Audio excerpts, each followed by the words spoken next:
Everyone, and welcome. It's nice to see everyone here today. So I am Donna Maloney, and I'm chair of the Charter Club Committee, and I will call this meeting to order. We do have every committee member available here. Pat, you are on the line, yes? Yes, I'm on the line, and I'm muting now. Thank you. So we do have a quorum.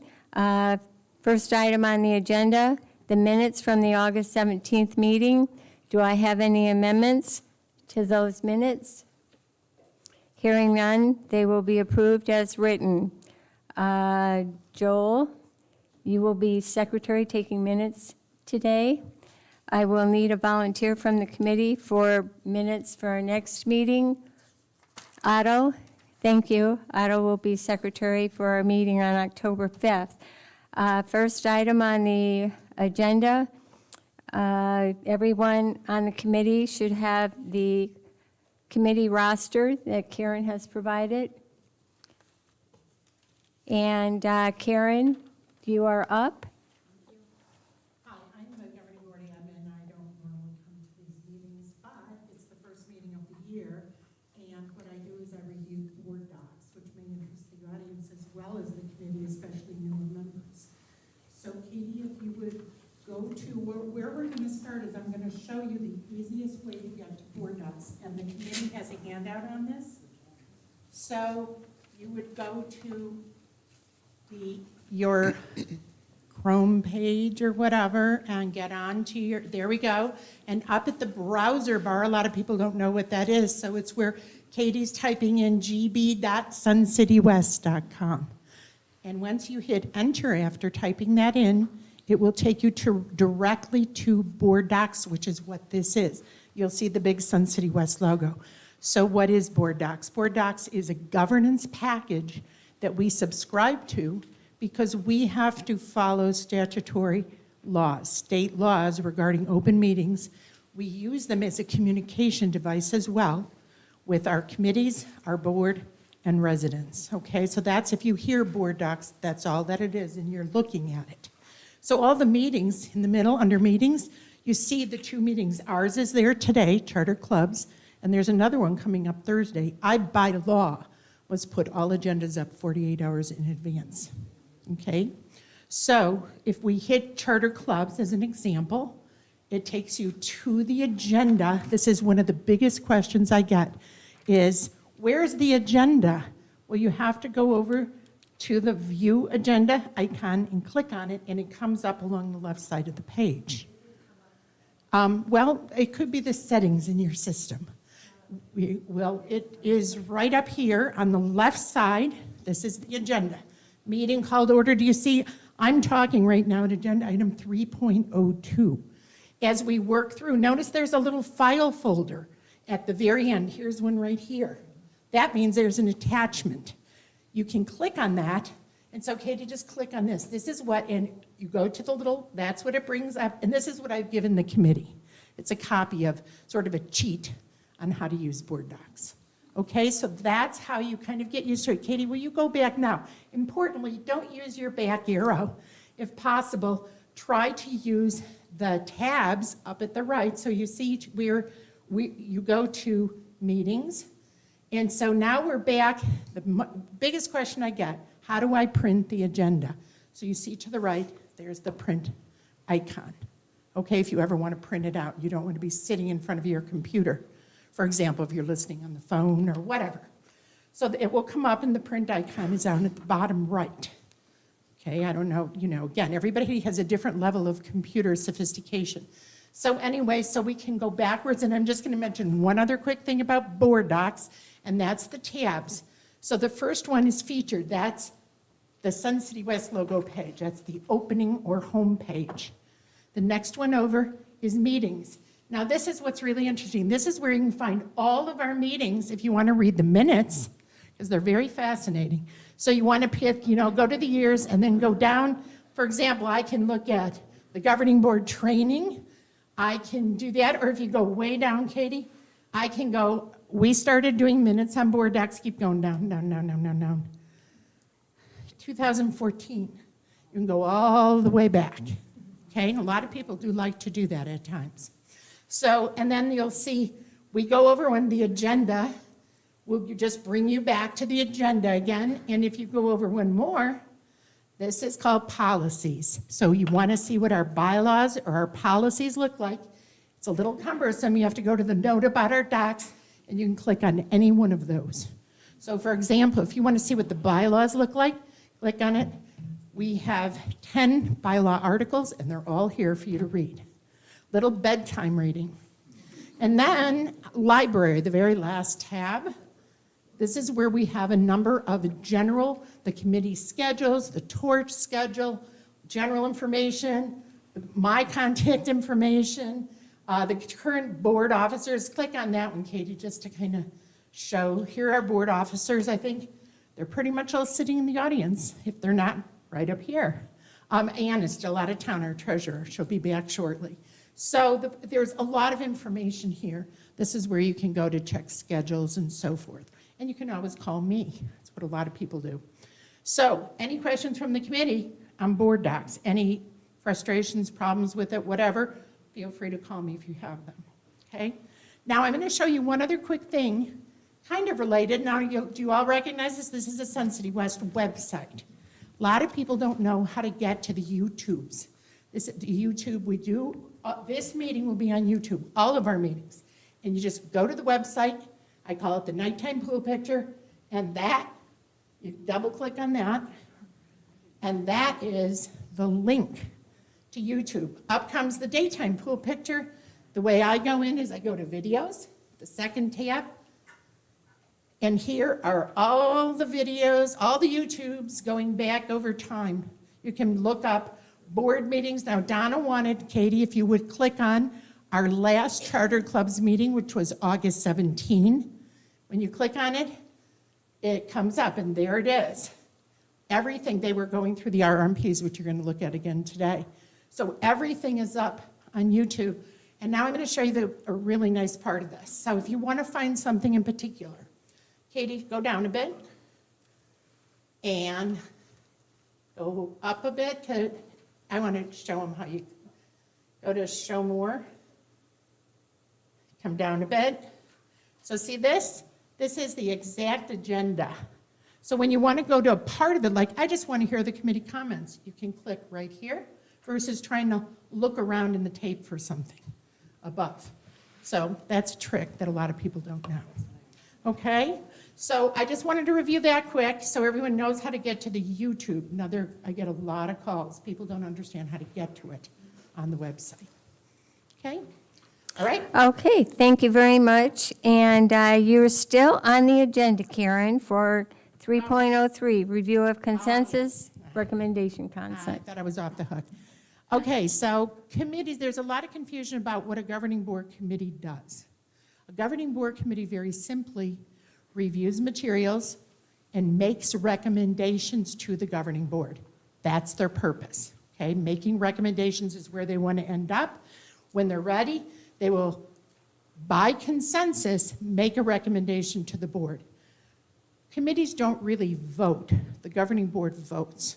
So how do they make recommendations? By consensus. What does consensus mean? 100% agreement among the committee members, as long as there's a quorum. So if they don't, the biggest question is, well, what if committees don't agree? And by the way, most of them tend to agree. There's typically a consensus when they're ready to move something forward to the board. But what if they don't agree? Then we ask for a roll call. Again, I don't ever use the word vote, because committees don't vote. So we do a roll call, and we have to get to a majority, but we prefer that committees are a little more strongly in agreement on things, so we don't really like split decisions and close, like 51% sort of decisions on roll calls. But just to let you know, it's typically a consensus of the committee that allows a recommendation to go forward to the board. Okay, just wanted to clarify that. Thank you, Karen. All righty, before I get started, I just want to remind the committee members to please make sure that when you want to talk, that you press the little button and the bright green light comes on, and then hopefully the audience and everyone will be able to hear. If in the audience you cannot hear, just raise your hand and I'll holler at them and ask them to talk louder. Okay, so we are moving on, and I have Casey. You are up. Good afternoon. Just a brief update on PORA. I didn't have all the information last time for you because it was not decided upon, but they have agreed to have a fall fair, and they asked me to call it a holiday arts and crafts fair. So that will be December 4th. You all should have gotten an email through MailChimp on that. So mark your calendar. If you're interested in consigning with them, there was a letter from Peggy Sue, who will be your main contact, and she's going to have an informational meeting for any interested consigners. So that's just a brief update on PORA that I know. I'm going to go ahead and let them continue to give more information as it is now in their hands. As far as Reciprocity, I briefly hit on that last meeting. We have decided to continue Reciprocity.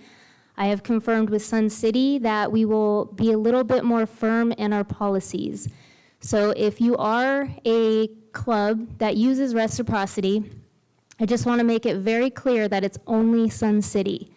No Sun City Grand, no Sun City Festival, Trilogy's a no, all of them around us, they have not agreed to do Reciprocity. So with that in mind, if you're interested, myself and the representative over there will talk and make sure that it is approved, and Reciprocity is like for like. So 1 for 1, 2 for 2, not 4 for 1, not 5 for 8, so on and so forth. So that's where we stand there. Thank you, Casey. And what is the name? For PORA, I'm sorry. PORA's name that they are calling themselves is Del Sol Arts and Crafts Gallery. Thank you. Thank you. Thank you. All right, the next item on the agenda is 4.03, and this is the RR&P updates. And as everyone knows, the review and investigation of charter clubs' tax status has resulted in needed updates to policy and RR&Ps. I'd like to just make clear that policy precedes RR&P. Charter Clubs Committee is responsible for recommendations to the RR&Ps and Policy C03. Other standing committees, such as Properties, Budget and Finance, etc., are responsible for their respective policies. All committee recommendations by consensus are forwarded to the Governing Board workshop.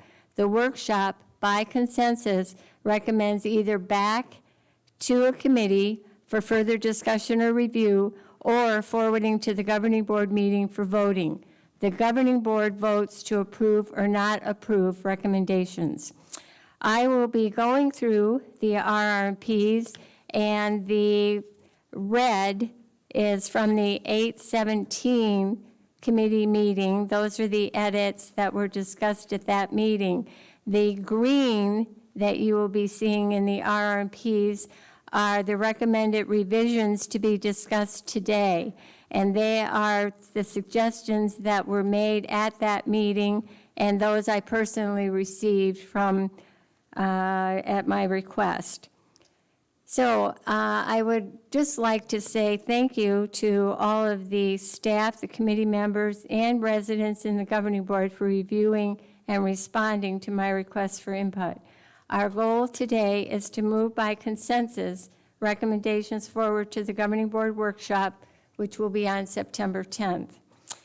Having clear policy and RR&Ps resulting from the various tax issues as soon as possible is needed.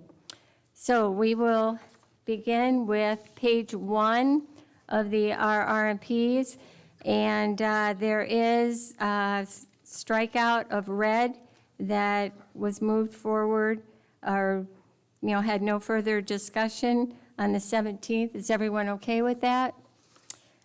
We will move on to nothing on page 2, page 3. We move on to page 4, and again, we have some red edits there that were discussed at the August 17th meeting. Any comments? We will move forward. Page 5, again, we have some red edits that were discussed at the 8/17 meeting. Any discussion? Moving forward, page 6, you will see red special events. The data that has been X'd out has just been moved into the RR&Ps themselves because it really didn't apply to definition. Moving on to page 10. We have, at a recommendation that I received, the May red X'd out should be changed to must, which is in green. Any discussion? We'll move that forward. Moving on to page 12. Again, you see red that has been X'd out, and that is regarding the village store. And we discussed that at the August 17th meeting. Everybody still okay with that? Moving on. We are on page 15, and we have the red that, again, was discussed at the August 17th meeting. Any discussion? Moving on to, I'm sorry, I have a question. Sorry. yes, Karen? Number 2, the number 2 has been struck out. Is that a mistake? It's not? Oh, yes, that should, the Two- number 2 that is X, that is a mistake. Okay. Number 3, based on feedback that I received, it was suggested that the language clubs must have sign-in for all club activities and records be made available to the association. Any discussion? Are we Donna, okay with this is that? Sharon Heddick. Sharon has. Sharon, I'm sorry, yes, I had Sharon. a question back on number 2. I didn't hear your answer about the 75%. Number 2 says 75% of a club's membership must have participated in club activities at least 4 times within the annual membership period. And that was discussed at the August 17th meeting. And the committee was okay with moving that forward. Would you like to add something? Yeah, I don't think it should be in there at all because it doesn't have anything to do with the tax issue. And I do believe that the board voted on this sometime around May or June not to have the 75% in this manner, not to have it more than once a year. So I'm a little concerned that we're just changing it back to what it was before, when this is really a burden on some of the clubs that have more than 5, 10, 20, 30 people. And I know that the reason that you have it in there, I understand the reasons for it, but I don't think this is the way to handle it, and I think it should just be removed from now and for now and referred to the governing board again, if that's what you want to do with it. Thank you, Sharon. The discussion from the committee at our last meeting, you are correct, it was once, and it was changed to 4, and the discussion evolved around the fact that there were some clubs that, in order to meet the criteria, they would just have their spouse or a friend just come in and swipe the card when they really didn't participate. And so Casey recommended 4, and the committee supported her. Correct, Casey? Would you like to add anything else? Correct. If I may. Yes, please. It was just something that during my time of coming into this position, we had noticed there's a handful of clubs that are not meeting the criteria to maintain a membership. And it just, they're just holding on strong with guests. So their numbers might be there of people in the room, but they are not their membership. So that was the main intention. So Casey, this is Sharon again.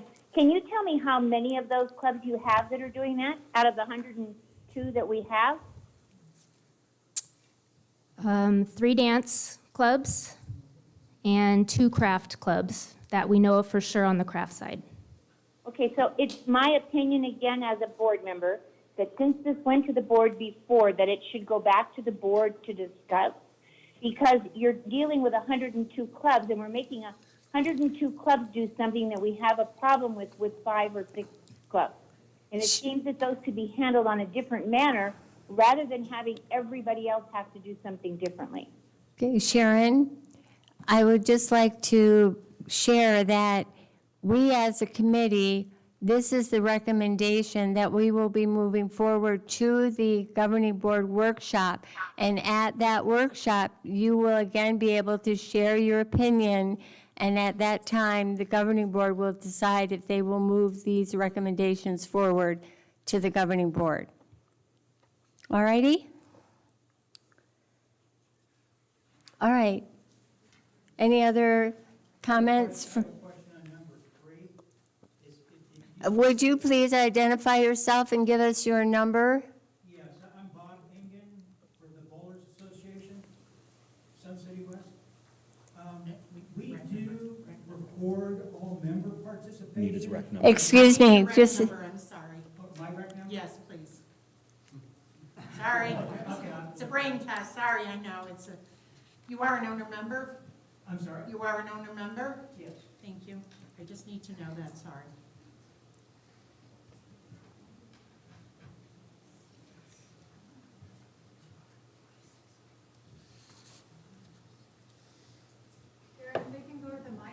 Yeah, I know.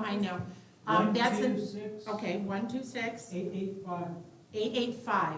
Thank you. And if you could come forward to the center of the room, why? Because we're being taped. Everybody needs to hear your question, please.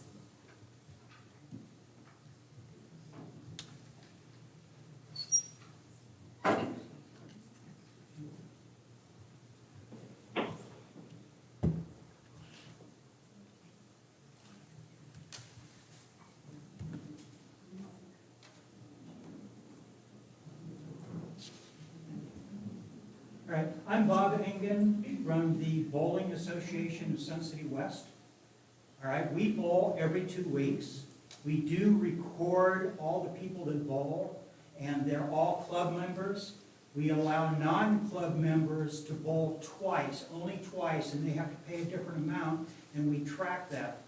In accordance with number 3, you're requesting us now to have everybody sign in every time we bowl every 2 weeks. That's going to be over 100 people that we need to have sign in. You're saying we need to do that? Okay, this is a great question. I'm just gonna, because I'm not familiar with the bowling associate or side of it. So this is a learning process for me. Is there, when you guys come in through Barry or his front desk, you guys probably have some kind, you have to pay, right? Or, I'm sorry, like I don't know this part of it. But for the most part, all the clubs do have a sign-in sheet. And bowling, if that will be accounted for in our new program in the future. The plans were for their like annual meetings or quarterly meetings. I believe you have a secretary that keeps tabs of who's bowling on what weeks, right? Well, yeah, the lane coordinator does that. And I think that data was. Okay, then you are good. Okay, so we don't have to have everybody sign in every 2 weeks? No, because you guys have a record showing through your database. Yes. Yes, you're fine. Yeah, okay. It's Because bowling. that's not what that says. It's for clubs. We are. Yes, so, and you, it is accounted for, as she just said, so you're good. Okay, but, all right. yeah, and I would just like to share too that it does say sign in, but for example, like pickleball, they don't actually sign in. They swipe their card. Same thing like with computer club, they just swipe their card and that data is gathered. It's just not by a pencil signature. We don't use the swipe in. Right, but you check in with bowling and you have a record. If you would like to speak, if you would just come up to the mic here. Identify yourself and give us your rec card number. Donna, sign-in process. Is that working? Go ahead. Okay, my name is Linda Rush, and my number is 131584. And I have a question about number 2. 75% of a club's membership must have participated in club activities at least 4 times within the annual membership period. That would mean 245 people would have to be 4 times in our club. I don't think our club holds that many people. You know, that's a problem. It's not all together. So when we take your CR4s, you'll be fine. So we know, like, for instance, I know you have a smaller room. What's your capacity? I think 55, something like that. Okay, so if 55 people are showing up regularly on 6 days a week, right? You guys are open, then you are fine. It's clubs that have 50, we'll just say, and only the 5 same people are signing in every single day. Okay. We will, and this is what this discussion is for, please offer other verbiage, ideas. It's so clear because 75% of a club's membership sounds like each individual has to come to meetings. That's why I'm asking. Thank you. You dropped something. No, it's just don't let anybody fall on Hello, can you hear me? My name is Tracy Anderson, 132045, Tracy Anderson. Point of order, Director Maloney. I listened to the last of this meeting, and we weren't able to ask questions or make comments until the very end. Are we sticking to that form, or are we just able to come up and start asking our questions once we get to the agenda Karen? piece? The chair is allowed to recognize questions when she wants to. I mean, you know, so if somebody happens to ask like that, they can be entertained. It's not that we can, in other words, we can move around in the agenda. Okay, so may I ask my questions? Absolutely. Thank you. Does First it of all- apply to this particular Yes, ma'am. subject? Yes, ma'am. Thank you. My first question is, how much input did club presidents have for this? It's my understanding that May of 2020, this was adopted for the one time by our former governing board. So now you're changing it to 4 times, and I'm just wondering how you reached out to all of the club presidents to find out what's going on with them. That's my first question. I guess, personally, I would say if we were to try to get input from 103 club presidents on a particular RR&P issue, I can't imagine that we would be able to get consensus. I think the committee that we have here with 10 of us and all of us having club experience, being part of clubs and participating in activities, can represent clubs, those 103 clubs, very well. Okay, thank you. You have another question? Yes, I have more. Who came up with the percentage? I'm sorry, what? Who came up with the 75% initially? I The was committee, this committee, based- the Charter Clubs Committee, and the 75% was established in last year's committee. Yes, ma'am, I understand that. Okay? So that was last year's committee did That- 75%? Yes. Okay.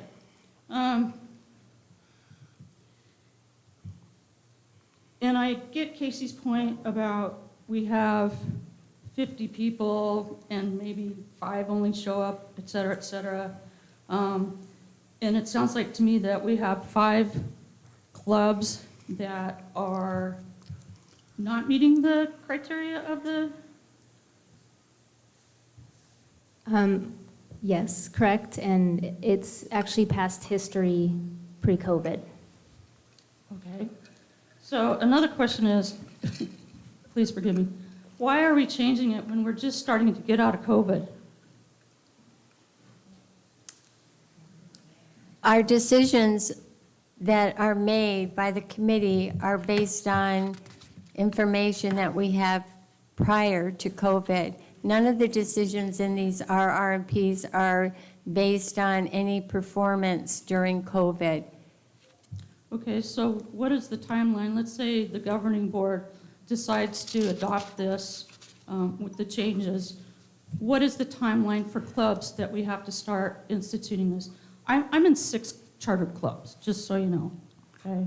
So, and Okay, they're all let me different. just share that, like I explained earlier, there's a process, meaning that the committee makes recommendations, it goes to the workshop may have more questions, it may go back to the committee, then it has to come back to the workshop, then it goes to the governing board, and the governing board also has the option to be able to send it back, send it back. So I cannot give you a timeline, but I can tell you that once the governing board makes a ruling and votes, it becomes effective at that time. Okay, thank you. 75%, does that seem high to anybody else besides me?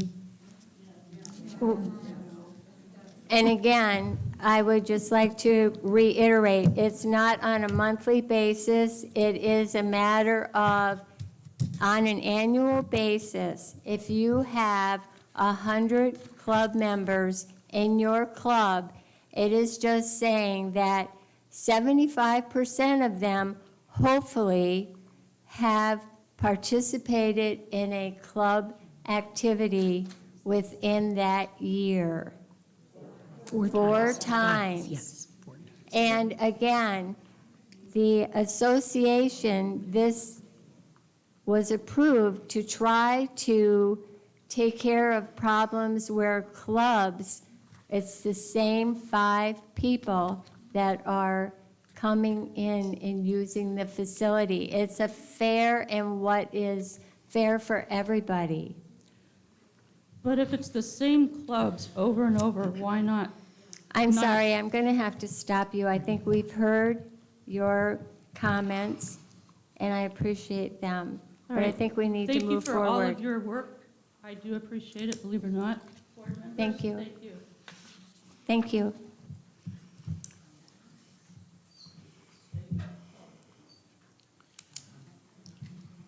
Okay, we need. Hello, my name is Jewel Hall, 12702. Just for clarification, I belong to the Boomers Club. I'm the secretary of the Boomers. Club must have sign-in for all club activities. Does that mean even like our wine tasting, our international dinners, our monthly things over at Lakeside for get-togethers? I'm not sure what I should be writing on the CR4 anymore.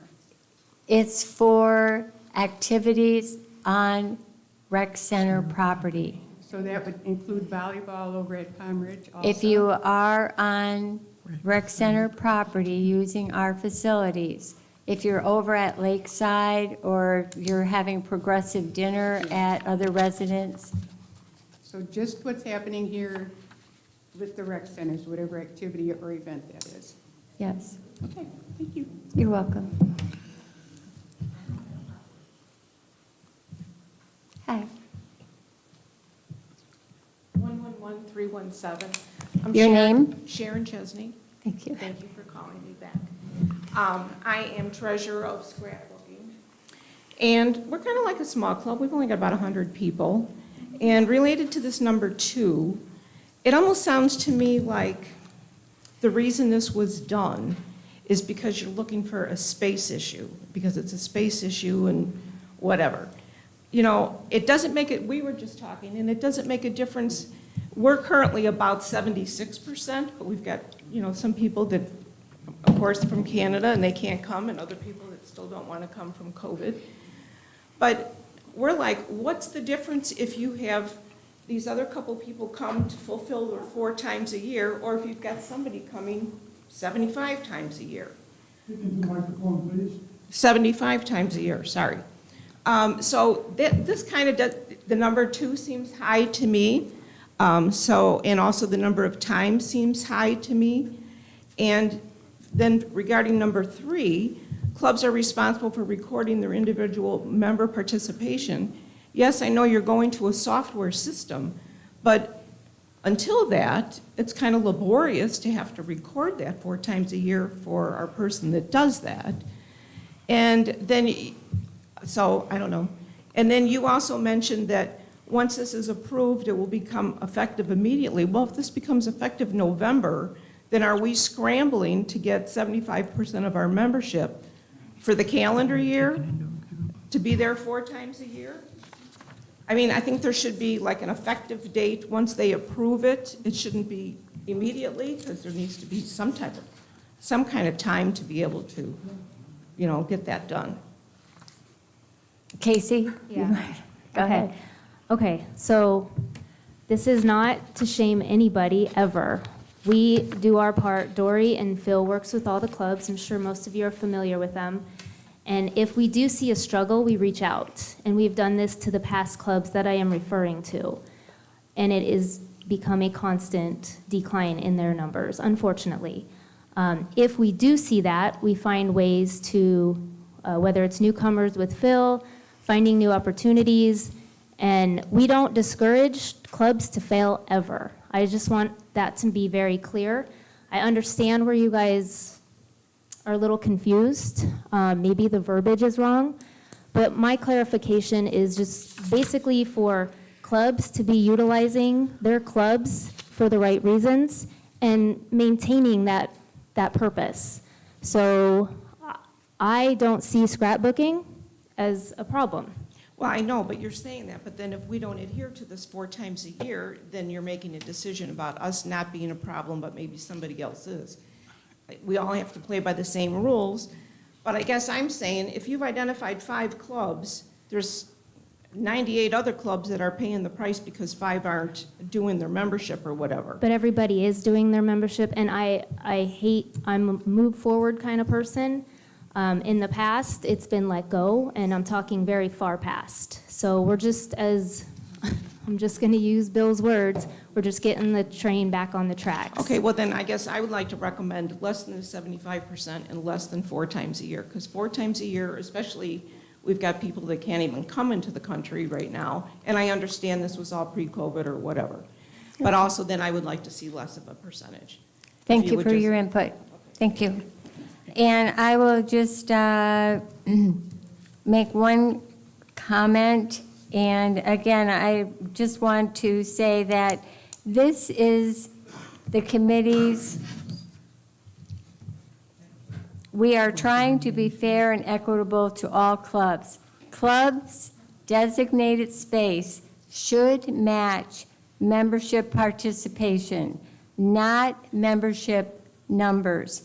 Club designated space should not benefit non-members more than club members, and membership should reflect true active members.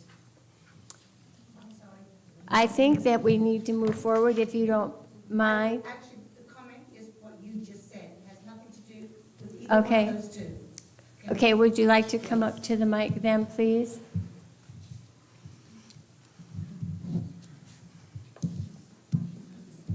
I'm sorry, I know we need to move this forward. Yes. This is very important. Unfortunately, I'm very short. My name's Annie Harrop. It's actually Antonietta, but I go by Annie. My rec number is 129202. I'm the president of Bunko. I know it's a little silly dice game, but here's the thing. We have outgrown our room, and you were talking, we were removed from the room that we were in because of another club. That club has a third of the participation we have. Because of that, we had a COVID breakout because we were maxed at the room this year, and the club was closed down for a month. So how do we address the situation where we are growing each week, but the club that now occupies our room is declining? We've been stomping our feet. How do we get the recognition that we're outgrowing and we can't bring any more members in, who do we go, who do we talk to get noticed? Here you go. Casey's I'm right new to here. this. I got thrown in when the past president. Yes. We'll talk afterwards. We'll exchange All right. contacts. Thank you. Yeah. You have been heard.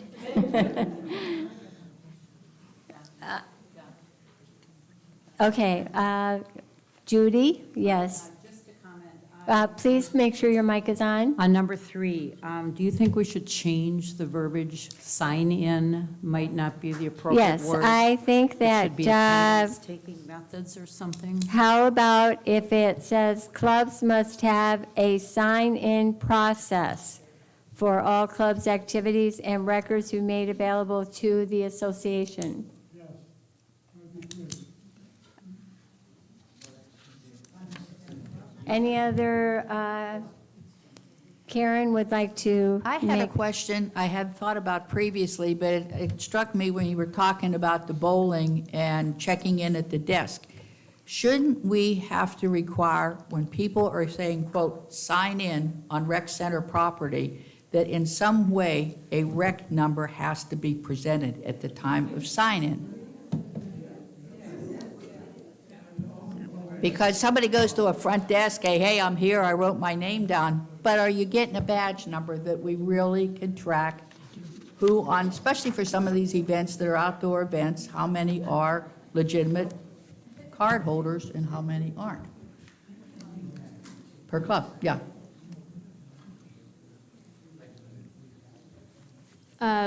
Well, with the new software that's coming out, I'm hoping, but honestly, like I said earlier, I need to come pay a visit over at bowling so I can learn a little bit more.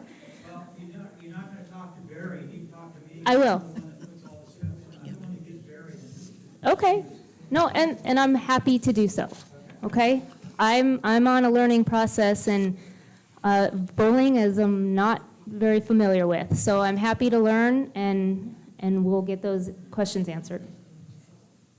thank you. All right, I would, yes, Carol? I think we also should include wording that says, this is referencing recreation center property.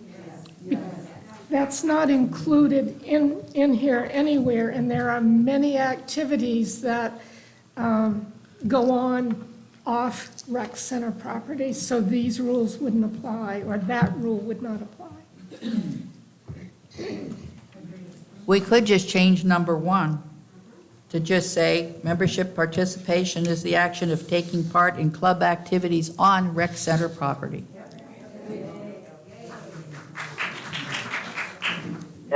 Donna, can we repeat that and give me the page number, please? Yes, this is on page 15. We would like under Roman numeral 7, maintaining a club charter, item number 1. Membership participation is the action of taking part in club activities on rec center property. And then also a change on item number 3, clubs are responsible, the green type, clubs must have a sign-in process for all clubs' activities and records be made available to the association. Is the committee good with these changes to move forward? All righty. And again, thank you for the input from all of the club members here. It helps us to make things right. Thank you. Moving on, this is basically a continuation of this Roman numeral 7, maintaining a club charter. This is item number 4. And item number 4 says, upon implementation of association software, membership and participation data will be electronically available to the association and clubs. So this is, again, the software process that is currently being test run and hope to be incorporated maybe by 2022. Yes. Jack Leary, 128260. I'm a president of the Yoga Club, and this software, I've had conversations with members of the association management. And this software will not meet the needs of the Yoga Club. So the software is geared toward somebody coming into a room, checking in, and then checking out. The Yoga Club maintains a list of classes. So we will have 30 people come into the room 5-6 times a day. So we need to, the way the software is set up now, based upon my last discussion, that will actually hurt the Yoga Club, because we will then have to have 2 separate processes to handle the previous item number 3, to make the data available. And number 4, it'll just become an incredible burden for us. One of the problems we have is the requirement that we provide the association with our list of monitors a month in advance. We don't know what our monitors are perhaps until the day of the class. So I just want to say that this is going to be a problem for the Yoga Club to meet. Thank you, Jack. And Katie, I assume you're coming forward to give us the down and dirty on the software. Thanks, Jack, for your comments. We did revise it, so I'll speak to that in a minute. The first point, though, is the association is to meet the needs of the association. So with all due respect, every club, 102 of them, they all have different ways of collecting data.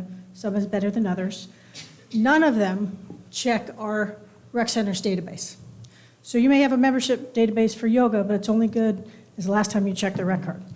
I could sell my house today, keep my rec card, 6 months from now, I'm still good on your roster, because you're not checking it with the rec center's database.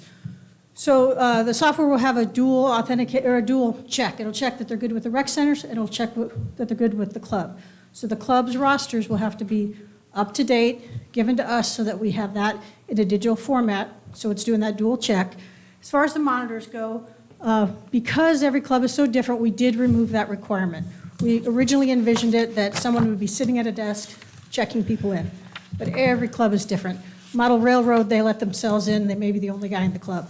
So the way it's designed is a monitor could be sitting there swiping people in, or someone can swipe themselves in. And it'll just, you swipe your card, it'll come up, it'll display all the clubs you're a member of, and you let yourself into that club. If you've got a monitor sitting there, that's fine, it can face them as well, same process. And it will have the ability to swipe in guests associated with that member, not names, just a head count. So does that clarify? That'll help, but it doesn't help our individual class, how people are associated with an individual class. Well, it doesn't matter if they're in a class. If they come in, they swipe in, they're in, and I know they checked in at 2:06 p.m., the next person at whatever. For our records, all we care about is that that room is being utilized by members. Okay? Yeah, that is one of the issues, is some clubs already have their own process. We appreciate that, and we apologize, but we have a need as well, and we're making it as simplistic as possible so that it's not a burden, but we understand, we both have different needs. Thank you, Katie. And again, this is kind of being tested at certain clubs, and as we discover new needs and variances that need to be considered, those will be instituted. Yes, sir. I'm Peter Oney, 73197.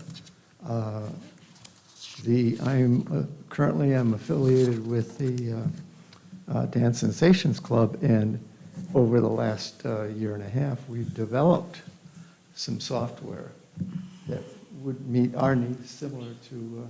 Talking to the mic. I'm sorry, I was turning away. We've developed some software that's in there, and my concern is how are we going to coordinate the two? Because the software that we have now does produce the CR4 reports every month. People have to sign in for each class. So we have all of that in our computer, and we're looking at And this is for future consideration. We'll talk to Casey about that. Yeah, and as this rolls out in the future, we will definitely reach out to individual clubs as needed. Thank you.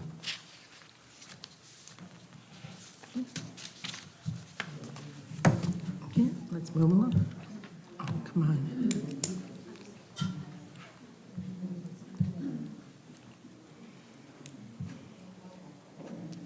Bob Engen, same rec number. I think what you're doing is you're taking a rec number responsibility and dumping it on the clubs. We check in every one of our members once a year and validate that they're in good standing. Now what you're doing is you're telling us we have to check on them every day throughout the year to find out if they're not in good standing. You ought to let us know if the person is not in good standing. It becomes incumbent upon the club giving that person the bad news that they're not in good standing. They may not be aware of it. Go ahead, Casey. Okay, as I said, as we roll this out, and Katie mentioned, and Donna's mentioned, we have 3 clubs that are pilots right now. And we will find flaws and we will fix them. We're not implementing this tomorrow. So, sir, as I'm happy to come see how you guys run the bowling over there because I do need to learn, and then we can work together individually. Jack, you and I will work individually. Pete, Dance Sensations, we will work together. We're here for you, and please just work with us right now as we go. This is all new for all of us. So, thank you.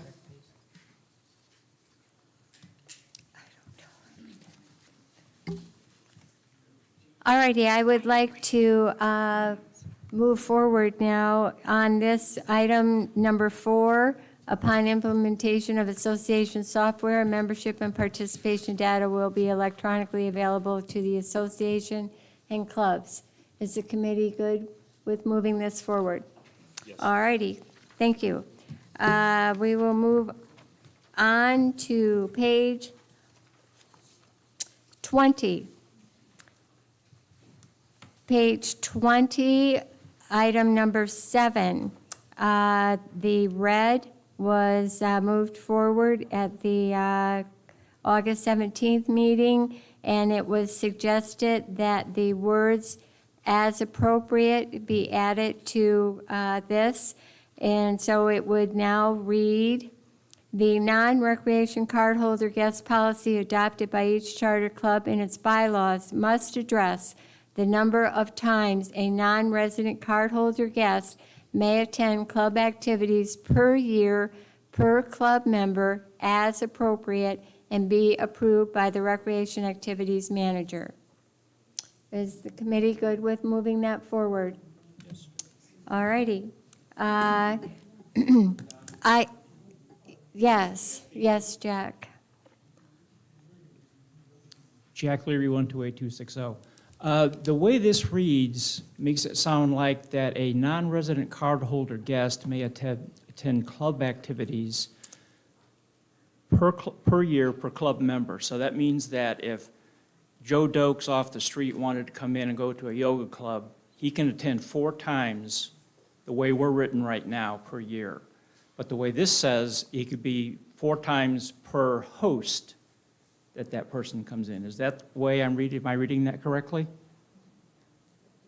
Yeah, that's what it sounds like.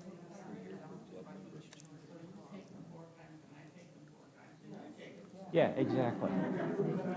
Is that the intent? Yeah. I didn't think so. Okay. Moving this forward.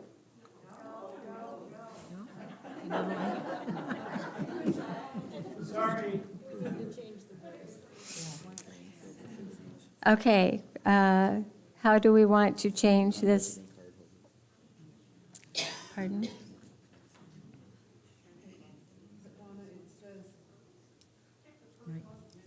It says the guest policy adopted by each chartered club in its bylaws. So can't each chartered club can decide within the overall policy what its particular policies are, right? Donna, I have a question then regarding what you're saying. Okay, Karen. Okay, if we were to do that and leave it up to each chartered club, it would make it awfully easy for the chartered clubs that are struggling to fudge their membership by you bring them, I bring them, she brings them, and it's all just one body. So, because that could create a problem. So I don't know that you should leave this up to the chartered clubs. It should just be a policy.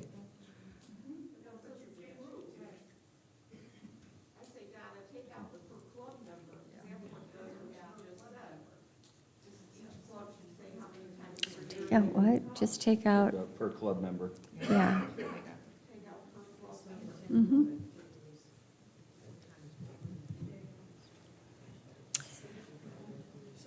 Casey, I think that, That reflects the CR3, right? pardon? This will reflect the CR3, the bylaw, sample bylaws? Right. So we'll just take out per club member. Yes. Pardon? Yes, correct. And Okay. most clubs have adopted their own. There's only a few that don't have that. Okay? Okay, so let me reread it. The non-recreation cardholder guest policy adopted by each charter club and its bylaws must address the number of times a non-resident cardholder guest may attend club activities per year as appropriate and be approved by the recreation activities manager. Amen. Okay. Committee, we're okay with moving this forward? All righty. Thank you. Now, E, you see the green 501c7, and at the suggestion at the meeting on the 17th, we added that. But I have personally talked to Tom and Susie Jones, who are familiar with being a 501c3, and since the RR&Ps need to be for all charter clubs, we need to remove the 501c7 and have it just state charter clubs. And then these will apply to whatever charter club you are, a 501c7 or a 501c3. Is the committee good with removing 501c7? Donna? Yes. Mary Kay? Then you're stating that if we have a special event, any club has a special event, all the monies are going to have to go through the association. I don't think that says that. Well, the association collects and distributes all monies. This is, the red part is in addition. This is saying the association may, with recreation activities manager approve, additional special events for charter clubs wherein the club sponsors, promotes, and runs the event. Oh, this. Okay, gotcha. My mistake. No problem. I was looking at the other seat. I understand. Okay, thank you. Okay. So, E, we already at the August 17th meeting approved the red, and we are eliminating the 501c7. And we are okay with that, committee? Yes. All right, we will move that forward. And then on F, this is Charter Club Reciprocity. And the green represents a change as a result of getting feedback after the meeting. And so the removal of competition is an activity for many charter clubs. It is the association policy that only members of the association, owner members, associate members, and persons with tenant cards may be members of the charter clubs and therefore members of charter club competitions. It was suggested that that be removed because it was repetitive, and the part that is there currently says it all. Both sport and non-sport charter clubs may wish to reciprocate with established groups and other age-restricted communities for the purpose of competing or sharing social and common interests, but must have prior approval from the association. The following conditions must be met. 1, the club membership must approve reciprocal play every year with the submission of the CR 14A reciprocal agreement for approval by the Recreation Activities Manager. It is added, number 2, written approval from authorized person of reciprocating community is required. And it continues on page 21, where the next item, scheduled activity of comparable times on similar facilities without being required to pay a guest fee. And it's renumbered, number 4, subs for reciprocal play must be from the reciprocating community. That is reciprocal reciprocity in the RR&Ps. Committee okay with moving that all forward? Yes. Carol? I have a question on the sporting clubs. If you're going over to neighboring community for a tournament, and you said it needs to be 1-to-1, how are you going to monitor that? Are you going to limit the activity? If it's for tournaments, that's a different scenario, but if it's, you guys call it ladder, right? Ladder play, is that when sports would do reciprocity, softball does games, but if softball plays one game here, they better play one game there. They can't play Okay. 5 games here and 1 game there, or vice Okay, versa. So tournament play is something different. Yeah, that's a CR11. That would be. Special event. Okay, perfect, thank you. Anything else? All right, we will move that forward then. Continuing on page 21, under Roman numeral 1, item number 2, contingent, that was just a spelling correction. Number 4, again, that was moved forward, that speaks of sales, and that will be recommended to be eliminated. Moving on to page 22, this is item number 4, and the red, again, this was moved forward at the August 17th meeting, and the suggested updates are in green. And I will read under C, clubs shall ensure displays warrant public view. Displays are a direct reflection on the club and association. Number 1, for sale signs are not allowed. Number 2, displays may contain artist's name only. Number 3, individuals interested in club display items shall be referred to the artist through the club with artist's approval. Committee, any comments? Move that forward? Yes. Please come up to the mic.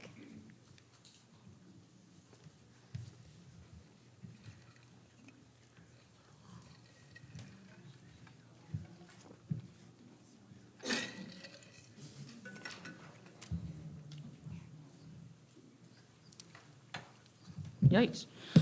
Tracy Anderson, 132045. I was trying to picture in my mind what this part on the last part, number 3, would look like.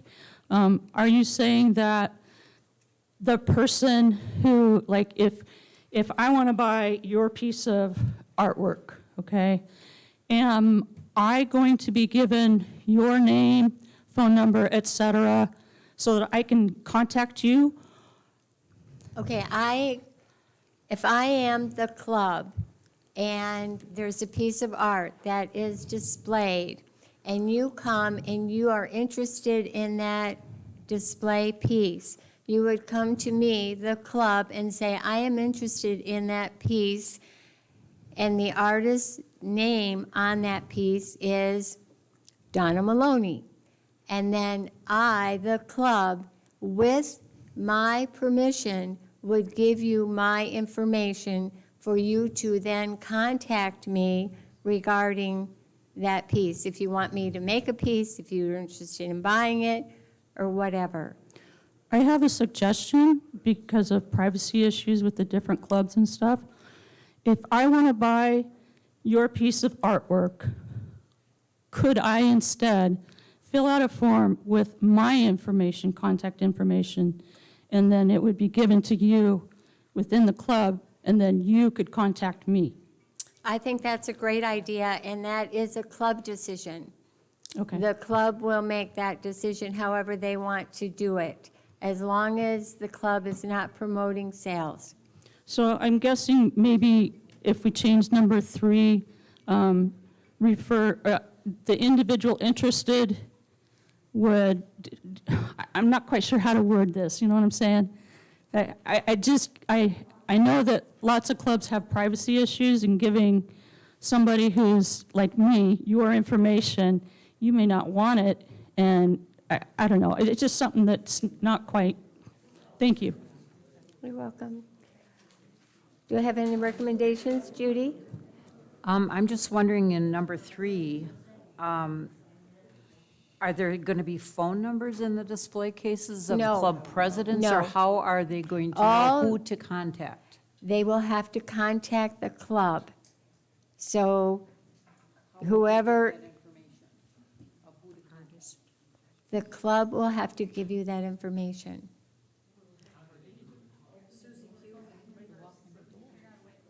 Stop the presses. The governing board president wants to talk. Okay. Simons, do you need my number?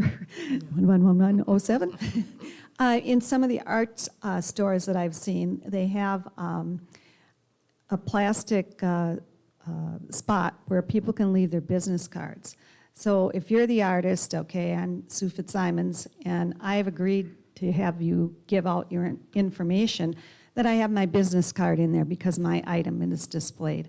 And so then when they come in, then I can just take that business card because you've got the name on my product, and away you go. So that's an easy option. Again, that's a decision that the club decides how they want to do that. Another option. Yes, to the mic, to the mic, to the mic. Peter Oney, 73197. I see that this is for artwork, but some clubs have displays for shows that are upcoming, and I don't see it relevant here, but it does say displays, and that would cover something that there's no artist to contact. I'll get it closer. How's that? There. The mask, if you could. Let's try that. Okay. This is definitely for artwork, but there's some displays that are not related to artwork at all, and we'll probably have to work that out with Casey for future consideration. Yeah. Displays don't have to be something from an artist. It can just be to promote your club. I understand that, but I see that it says I've got to get an artist's name and permission if I want to. That needs to be changed. We'll work that out, I think. Thank you. Do I have a recommendation? Pardon?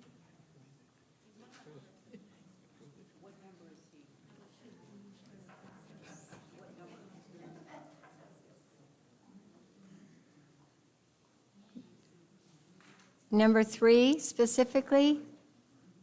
Is that number 3 specifically what you want to have changed? I was thinking of, you have to contact the artist in there, and you probably need to contact the club, to get permission, Further up. to the artist. Yeah. Or club, yeah. Thank you. All right, If I why may- don't? if I may make a how- suggestion. How about, Remove- sure, Jack. Sure. Remove the club's involvement altogether. Just No. say, just, because I thought we wanted to pull clubs out of the process of sales. But So we can't. if you take Sue's idea of having a card there with the artist's name on it, then the club's out of the cycle altogether. We cannot have the artist's card with the display item because that would be promoting. That's why they have to contact the club to get the artist's information, and the club needs to have permission to give the artist information. To individuals interested in club display items shall be referred to the club, Contact the period. club. To the club, and then the club will just handle it. Okay, I will read that again. Number 3 would say, individuals interested in club display items shall be referred to the club. Or shall contact. Thank you, thank you. All righty. Number B, and the green again is up for discussion. This was suggested, added verbiage. And it reads, low charter club membership participation numbers or club inability to accommodate membership participation in club facility assigned space will be association monitored and may result in space allocation modifications. Committee good with that? Yes. All righty, we will move that forward. Donna, Carol? would the clubs in question be part of that process, the discussion, if you're thinking of reallocating Oh, space? yes, yes. Without question, the club would have to know that we're gonna like move you maybe or eliminate you. We're gonna let you know. That hasn't always happened in the past. I Okay, am an officer of a club, and we received an email from the president of a different club saying they were taking over part of our facility, and no one on our club was aware of it. okay, I so guess I'm let's just- add language. Yeah. What language would you like? Add it.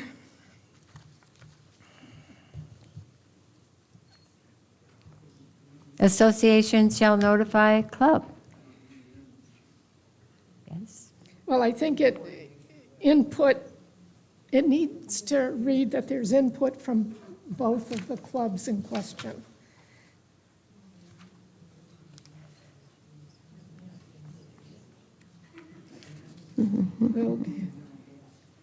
And may result in space allocation modifications after input from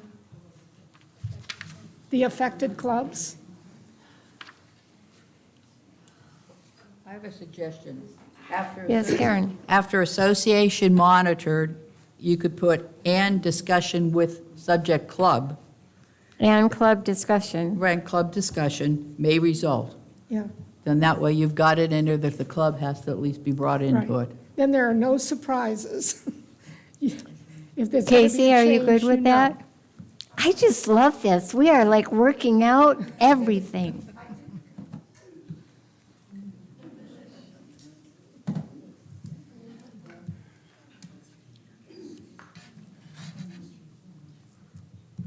Well, I do have to say, sitting on 5 boards for 8 years really helped this. Anyway, so that particular statement, does that infer that it's only on the membership, or is that weekly or monthly? because that's not in there.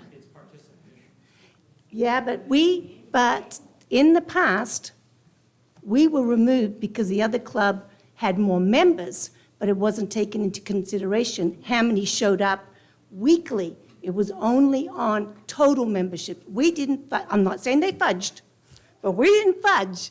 We were removed, but we've noticed every week that their participation is way less than ours. So that has to be addressed some way, because you can't have somebody say to another club, we're moving into your space, and then all of a sudden their membership goes up. So I apologize for the hands, I'm Sicilian. But anyway, somehow that needs to be addressed to be fair to all clubs, not just the ones with high numbers and the ones with low numbers, so that it's fair. I'm not sure how you're going to do that. I'm sorry for throwing that in the mix, but it does need to be addressed.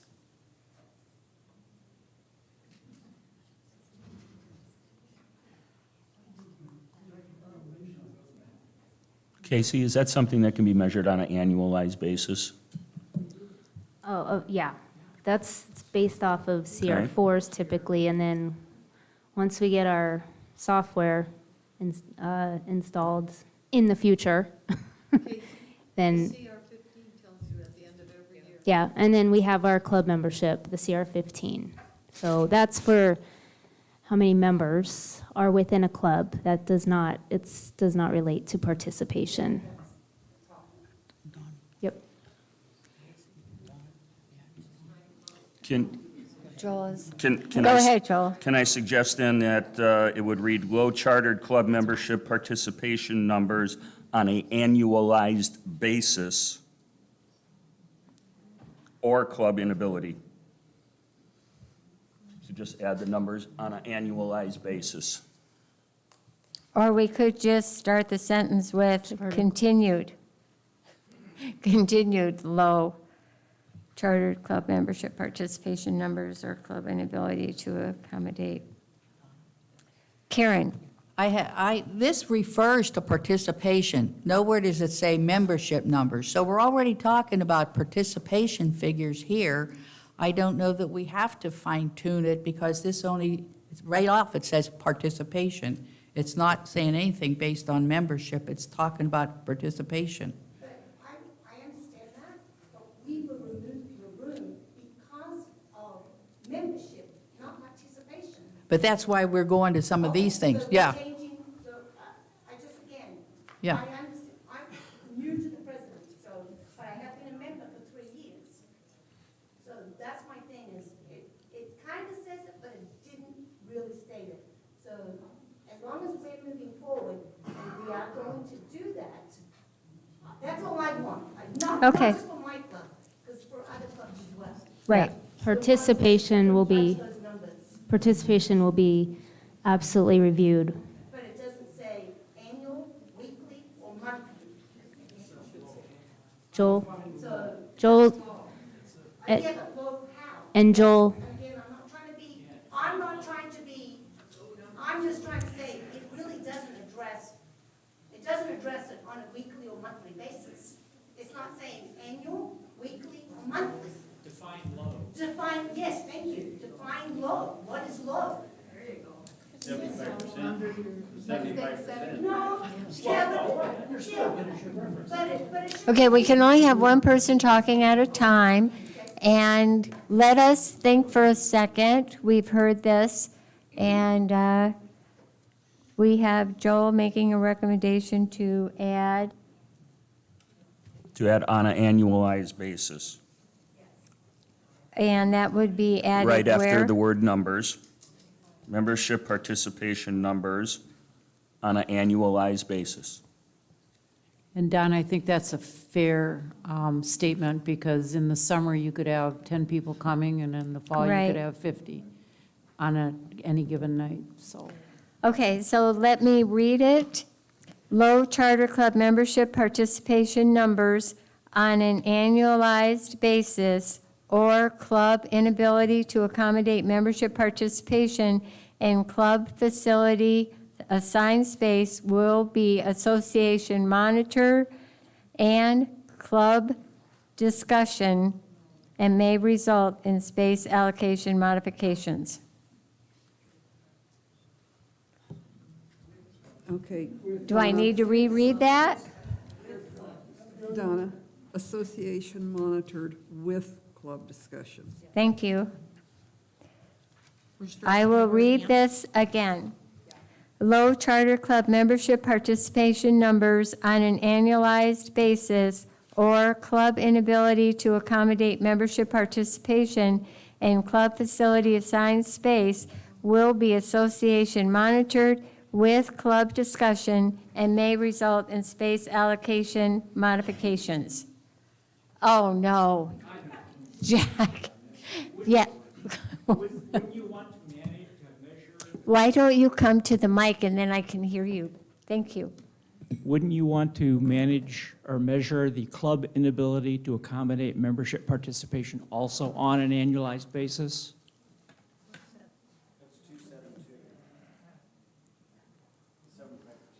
Right. Or Okay, can we- let me try reading this again. Or, I have another idea. Can we just say that club? Why don't I just say on analyzed basis? Or one Low on an- club membership. Yes. Oh, my goodness gracious. Hallelujah. All right, I am going to read this again. On an annualized basis, low chartered club membership participation numbers or club inability to accommodate membership participation in club facility assigned space will be association monitored with club discussion and may result in space allocation modifications. Thank you, thank you, thank you. We will move that forward. Yes? Committee? Yes. Thank you. All righty. Moving on to page 23, and the very item C says club monitor requirements. It was suggested to me that it should read club monitoring requirements. It makes more sense with monitoring. And then the green part was another suggestion that was brought to my attention. This is the underlined. It says, the club officers will ensure that members, non-member recreation card holders in good standing per club bylaws sign in, and each participating guest is accompanied by the member. It was brought to our attention that this particular section did not include non-member recreation card holders in good standing, and we should add that, and so that was added.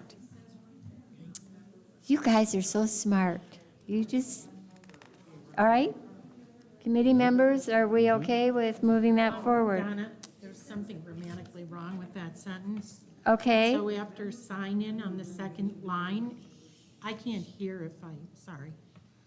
Sign in on the second line, shouldn't there be a comma there? Something's off in the sentence. Okay, It's not making sense. I'm sorry, I'm not finding word. So I'm going to read it, okay? Thank you. The club officers will ensure that members, comma, non-member recreation card holders in good standing per club bylaws sign in, comma, and each participating guest is accompanied by the member. Something's off that I don't get what goes where. If you read that, it doesn't flow. So the club officers will ensure that members, what, and Are we saying, non-members? I think club members and club non-members So are there should, guests? instead of a comma, be an and?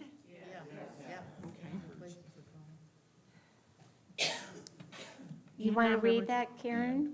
Yes, the club officers will ensure that members and non-member recreation card holders in good standing per club bylaws sign in, and each participating guest is accompanied by that member. Sign in, period. Peter, yes, 73197 as an English major. You should, I would suggest that you put in a period after sign in because it's just a run-on sentence. There we go, thank you.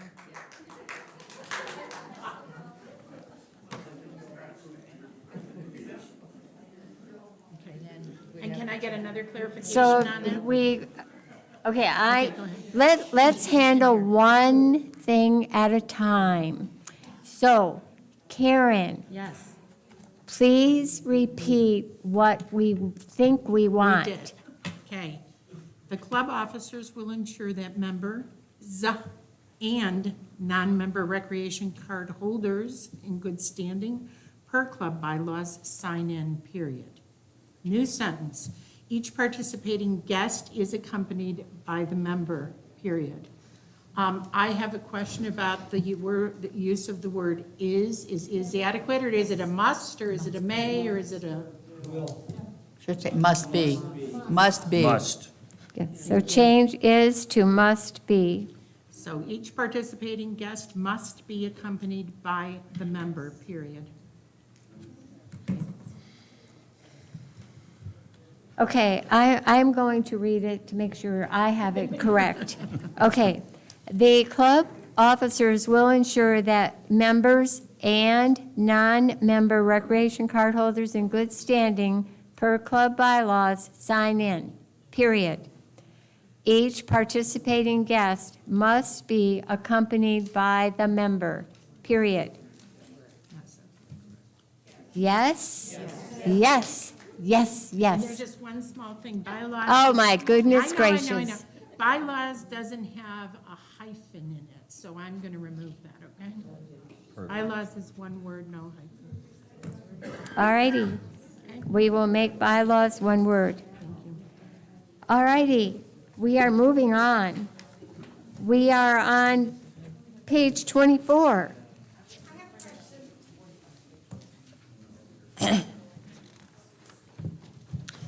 I sure hope we get done for dinner.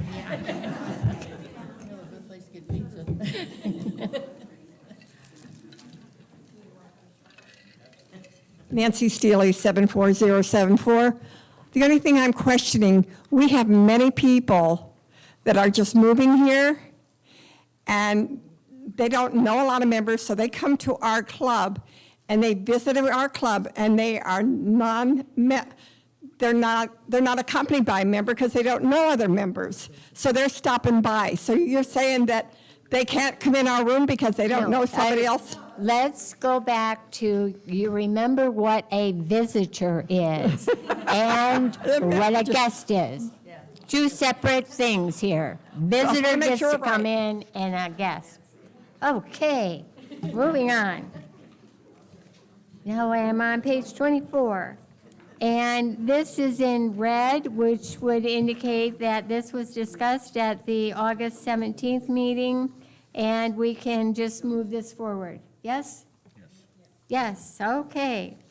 We are now moving on to page 26. And this is Roman numeral 13, professional counsel. And the red was discussed at the August 17th meeting, and now it was suggested at that meeting that the green be included. And I will read the whole thing with the green. Professional counsel. Since clubs are chartered under the auspices of the association, clubs may engage professional counsel for tax matters, legal issues, or financial practices.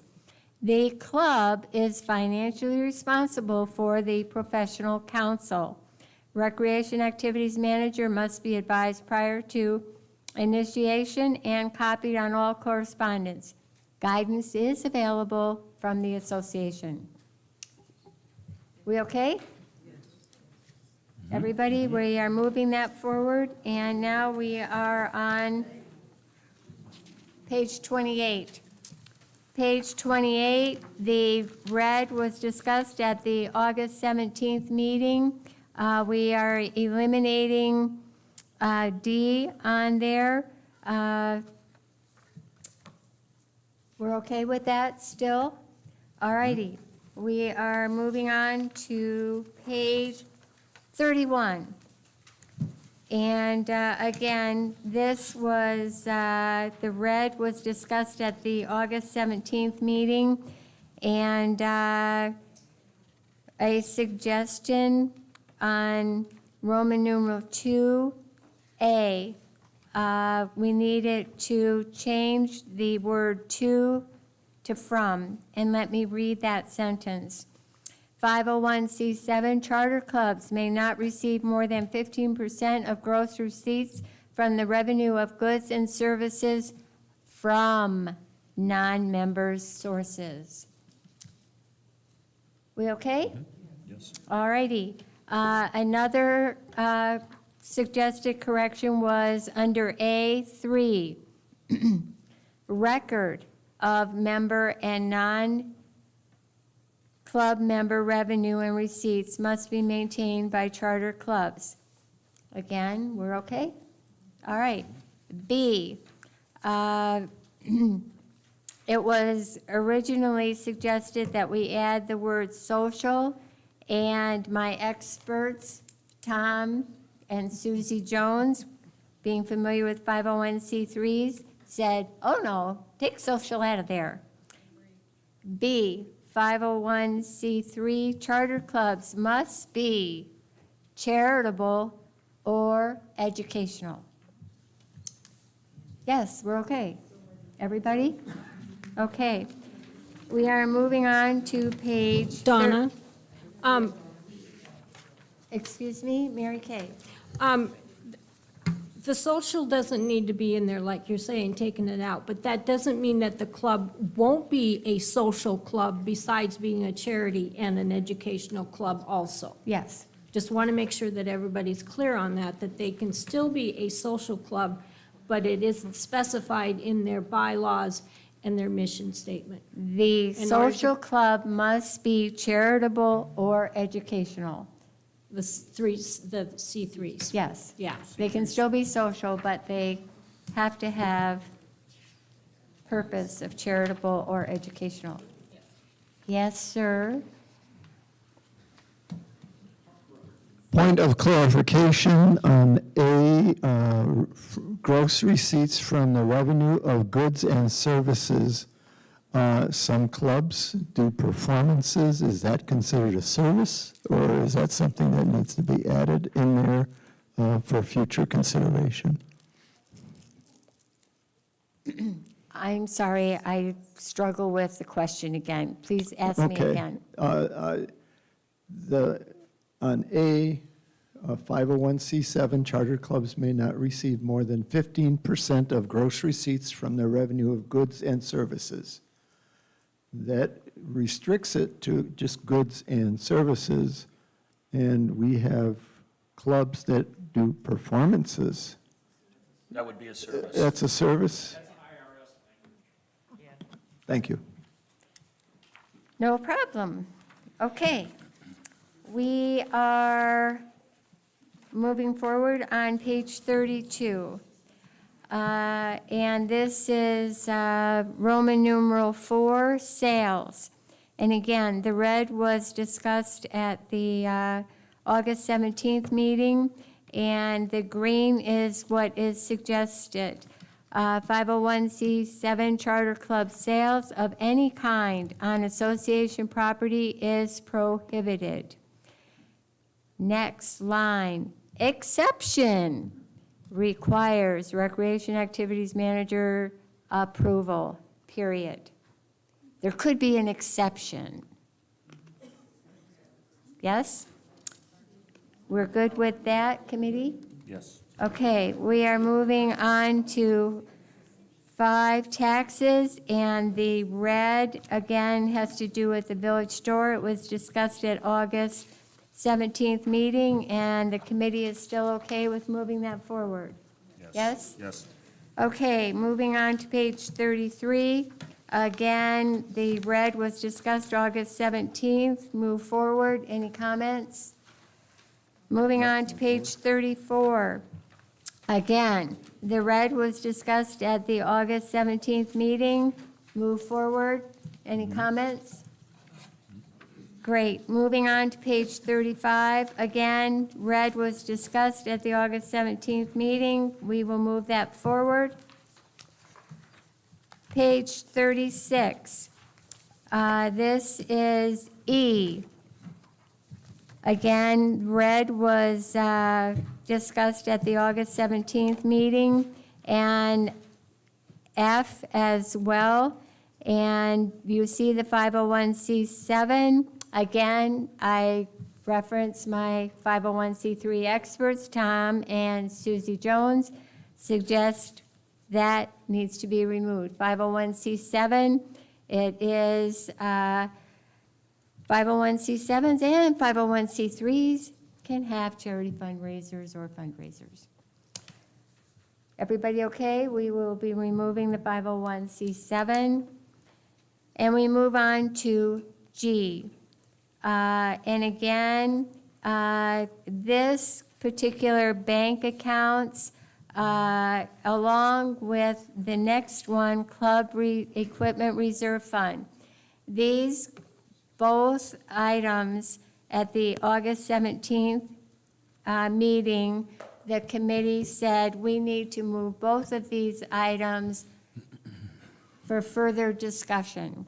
And so based on numerous suggestions, the first one, bank accounts, or the green is the recommended change. And it says, accounts, these are bank accounts, are for the financial operations of providing for the recreational, social, and leisure interests of their members. Year-end balances should be no more than 110% of the previous year's operating expenses. And again, Recreation Activities Manager may approve exceptions. May I ask a question, please? May I finish with this, please? Absolutely. Committee members, comments on that addition to bank accounts? Karen? The only comment I had, and just for the record, I'd like to have it out there, you and I talked to you about this, was the club that I'm affiliated with, we raise our funds biannually with a quilt show. So therefore, one year we look way over the top, and the next year it looks more in line. And Donna did explain to me that with approval of the rec center manager, that should not be a problem, but I just want to clarify that because there again, it's just a totally sort of different circumstance for us. We thought of you, Karen. That's appreciate why that. we have that in there.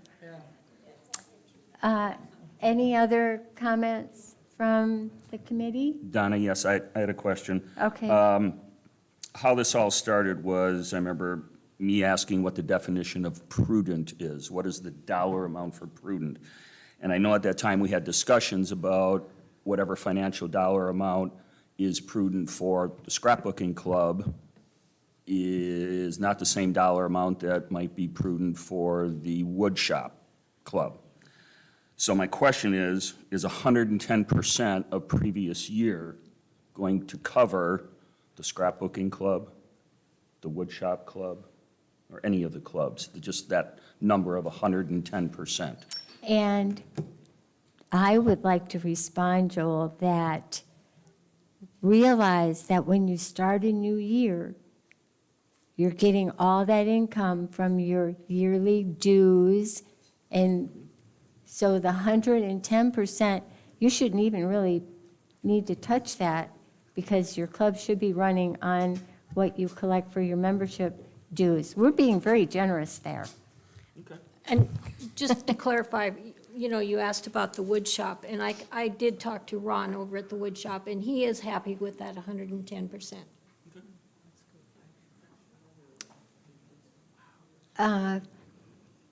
Let me, is your question relative to bank accounts? Yes, ma'am. Okay, then let's hear it. I listened to your last meeting online, and I listened to Joel talk about, I believe, what you had done in Portobello.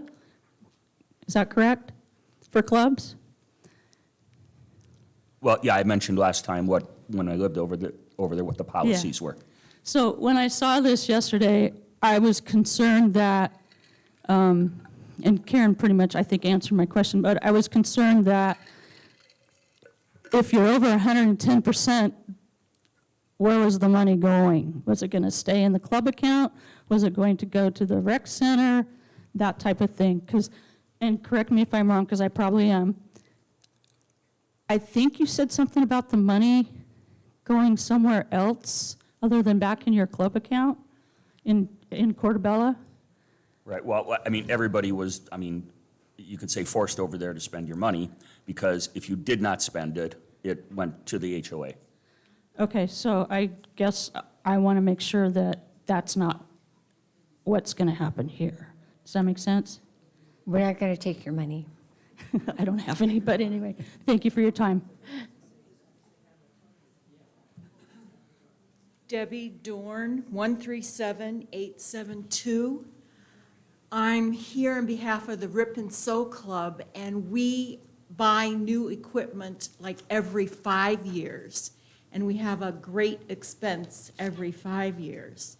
So the 110% per year doesn't exactly work for us. Okay, Deb, we have bank accounts which is operating, and then we're going to talk about the next one, which is reserve fund.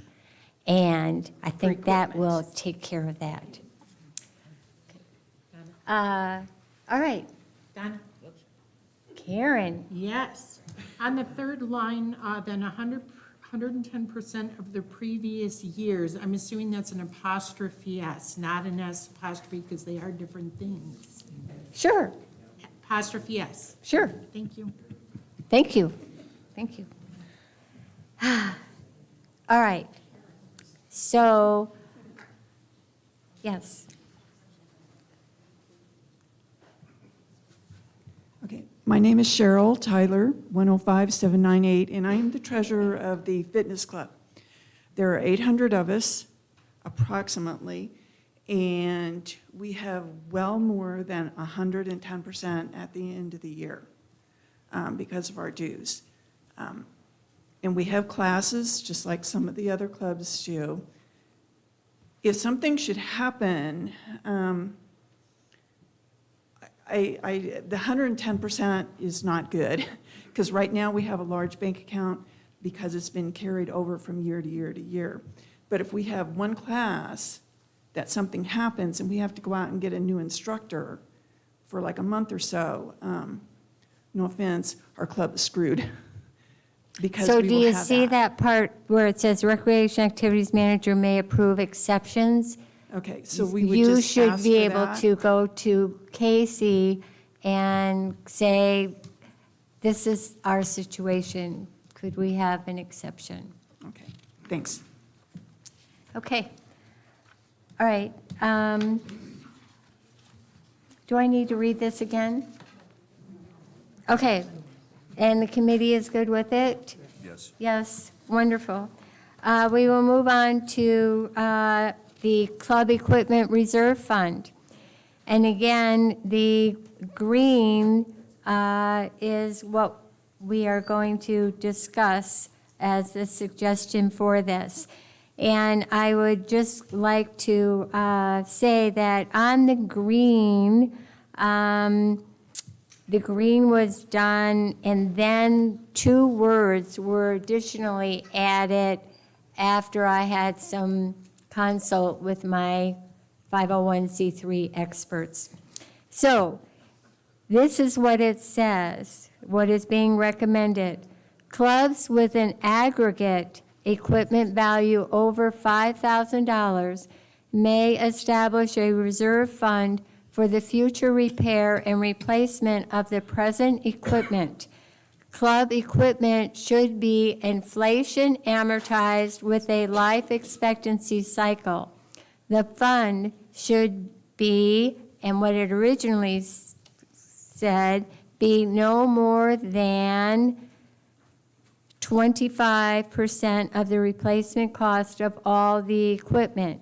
However, the suggestion was the fund should be a minimum of 25% of the replacement cost of all the equipment. Okay, committee members, what do you think? Who wants to talk first? Okay, then let me say, do we want to approve clubs with an aggregate equipment value over $5,000 may establish a reserve fund for the future repair and replacement of the present equipment. Club equipment should be inflation amortized with a life expectancy cycle. The fund should be a minimum of 25% of the replacement cost of all the equipment. Committee first, Jack. Committee? Yes. Yes? Do you, Yes. if you're putting in a minimum, do you need to put in a maximum? I mean, 100%? You want them to have 100% of the replacement cost of all the equipment? I would just like to share that the association, the rec center minimum for all of our $150 million worth of assets has a minimum balance of 40%, correct? Yeah. So I don't have a problem with having a minimum balance of 25%, but we're leaving it open that they could have the as club much as could 100%. decide, right, the club could say, I want to have 100%. It may be a club who has equipment that's only worth $10,000, they want to have 100%.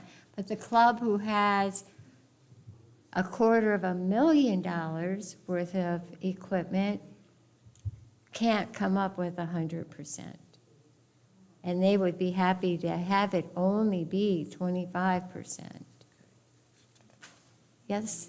It's- Okay, Question. Jack. What does this mean for clubs that have an aggregate equipment value of less than $5,000? They don't get to have a reserve fund.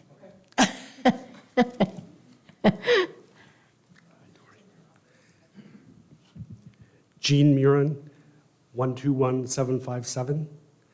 I'm currently president of the Stained Glass Crafters Club, and I have been here in the community for probably 7 years now in various capacities, including on some of our committees in the past.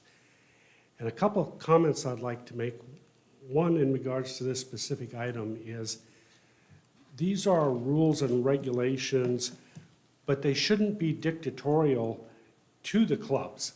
When you put in a finite percentage or a finite number, you're saying that a club should have no less than 25%. I don't think you need a percentage in there. I don't think you need to dictate to a club, particularly if a club is a new club. As many of you know, we just had a large building expansion. We've got some unusual operating circumstance to try and repay that debt. The club is working toward that. We also have a large equipment replacement fund right now.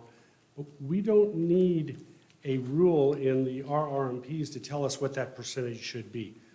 Let the club run the club. Secondly, my amends to all of you here. You have bladders that are much better than mine. Congratulations. Thank you.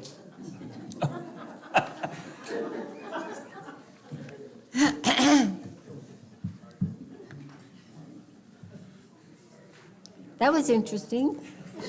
Repair and replacement of present equipment. Don't put that in your RFP. Sharon Chesney. When I took over treasurer 2.5 years ago, I was told that the reserve fund was to pay for insurance in case there was a problem or a mess, that each club had a minimum of $1,000 that they had to potentially pay for insurance if there was a fire or whatever.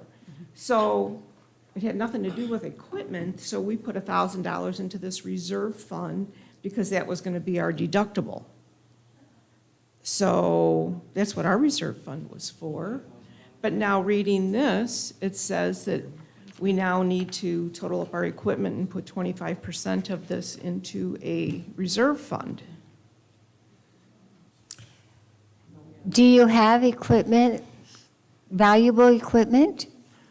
Well, I don't know if we have $5,000. I mean, if you would add everything up, I'm not sure if we'd have total stuff over 5,000. On our inventory, we've got some machines And what is your stuff. membership? 107. So if you had a catastrophe, your membership could be asked for $10 to cover that $1,000 deductible. Mm-hmm. It seems, Okay. I'm just speaking personally, but that seems like that would be the avenue that I would go Okay, but instead of then you're having. saying if our equipment is less than $5,000, then we cannot have a reserve fund. That's what you said to this gentleman over here, right? Right. Hmm? Mm-hmm.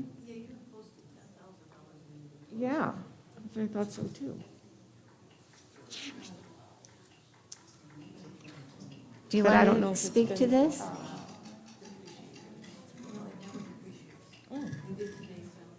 Okay. So Dory just commented they have $10,000 in inventory. What did. equipment do you have? We got lots of paper. I figured. Yeah, I that's- figured. Yeah, that sounds We've got like some machines supplies. and we've got some Crickets, machines, stuff like yes, that? yes. Some, but no. Well, the equipment might be, if it was the original price, but if it was donated.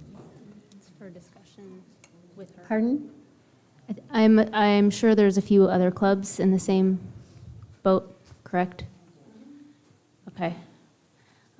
As far as the reserve fund and equipment, over 5,000 is what this is referring to. As far as your inventory, is it a loss if something happens? I'm looking at you, sir. Yeah. See that, here, speak up, Dory, because this is why we created the reserve fund, was because we had to pay the first 1,000 if there was a catastrophe. And so that's why we created this reserve fund. So That's why we created Okay. the reserve fund, was for the $1,000 deductible if there was a catastrophe. That was my understanding when I got handed these books. Okay. Maybe we can sit down and talk about that, and I'll get with our finance, and we'll clarify that a little bit more. And we will be sure to share that with everybody.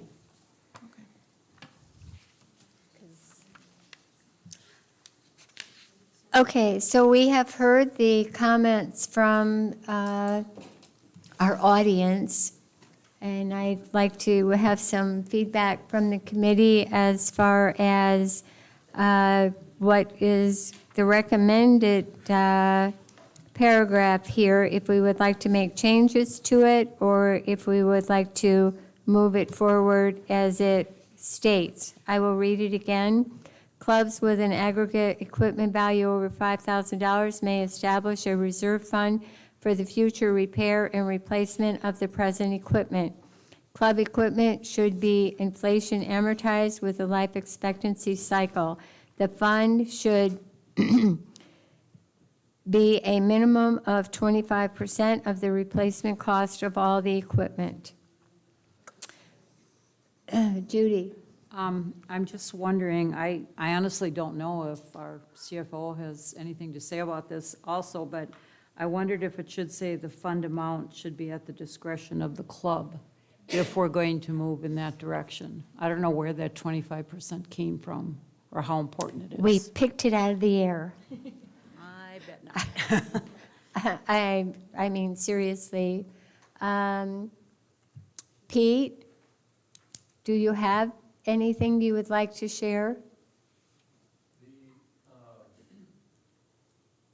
IRS issue has created the question about the funding for capital replacement. A lot of times came out of craft sales, things like that. That's where a lot of print shops and the silver sticks and all the ones that have these pieces of equipment. So that's all of a sudden, in many ways, going away. We want the clubs to make sure that they are considering the replacement of their equipment as it proceeds.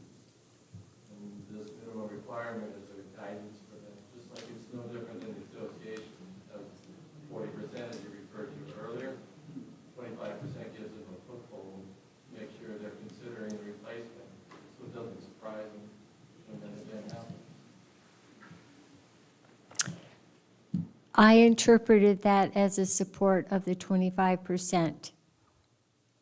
Thank you. Thank you. All righty. Committee members, should we move it forward as it is? Yes. Yes. All righty. Moving on. We're getting like, this is almost to the end. We are on page 41. And again, this is red that was discussed at the August 17th meeting, and may we move this forward as it is. Any comments from the committee? Nope. All right, we will move it forward. We come to page 43, 44, and 45, and that is all relative to village store and sales. And we proposed at the August 17th meeting that that be eliminated from the RR&Ps. I would like to say now, if everyone is in agreement, we will present these as recommendations moving forward to the workshop for their consideration. I would like to do by consensus, committee members, Judy? Yes. Mary Kay? Yes. Joel? Yes. Karen? Kathy? Carol? Otto? Pat Bowers? Yes. Thank you very much. We have unanimous consensus to move these forward to the governing board workshop on September 10th. And I have a resident here who would like to speak. Just a question, Bernie Reed, 131417. When you were talking about 501c3s, Casey gave a presentation last meeting and talked about 501c3s and what they could be. And there were several that were on there. And among them were charitable, literary, educational, and fostering of national or international amateur sports. Yet in the RR&Ps, we've made it simply charitable or educational. Do we not want to include fostering of national, international sports, amateur sports, which is one of the things that you brought up in there? Does it limit it to any of our sports clubs, tennis, pickleball, softball, from becoming a 501c3, if it's written this way? Thank you.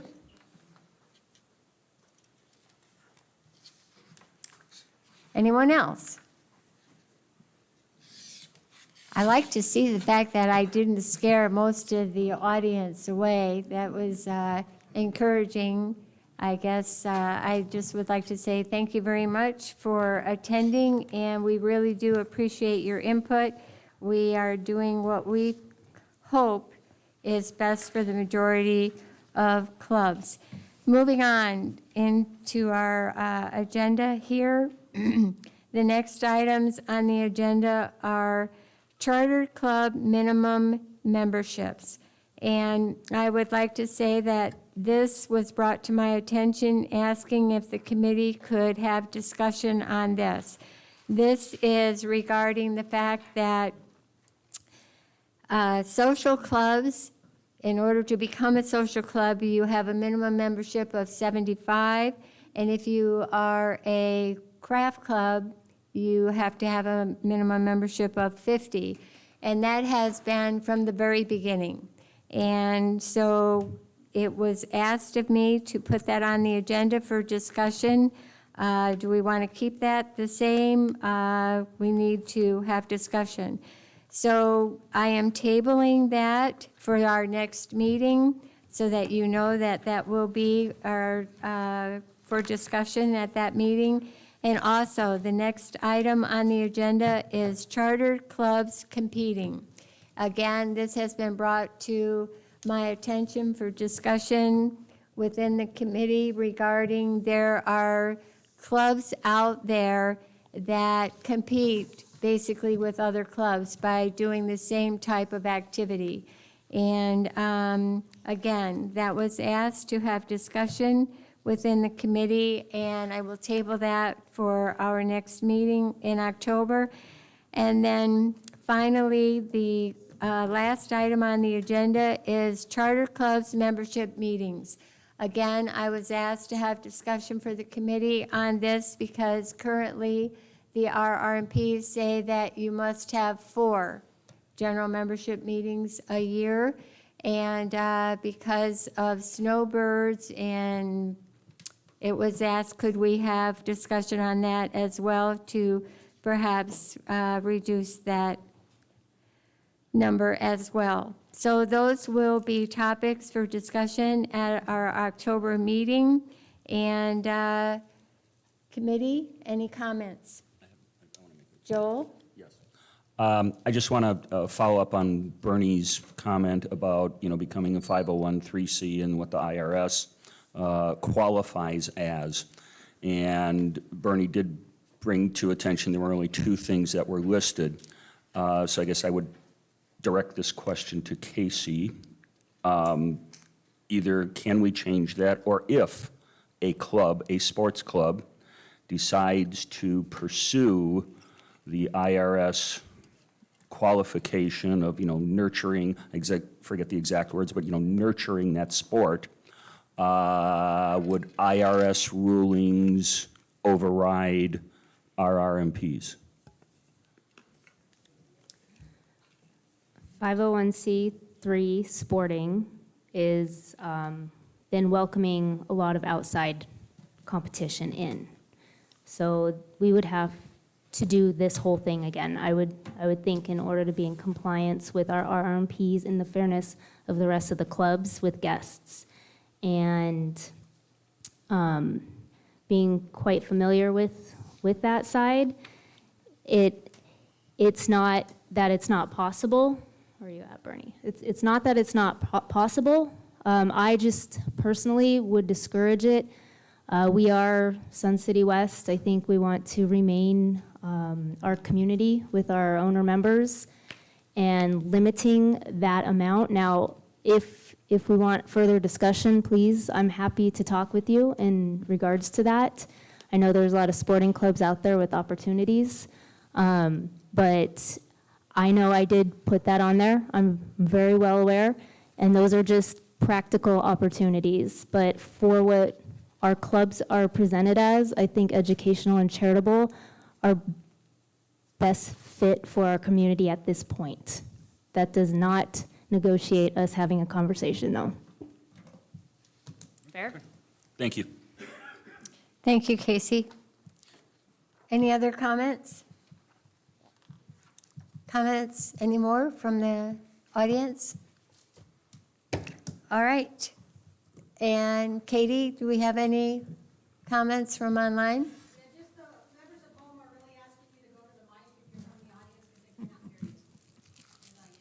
They can't hear me either?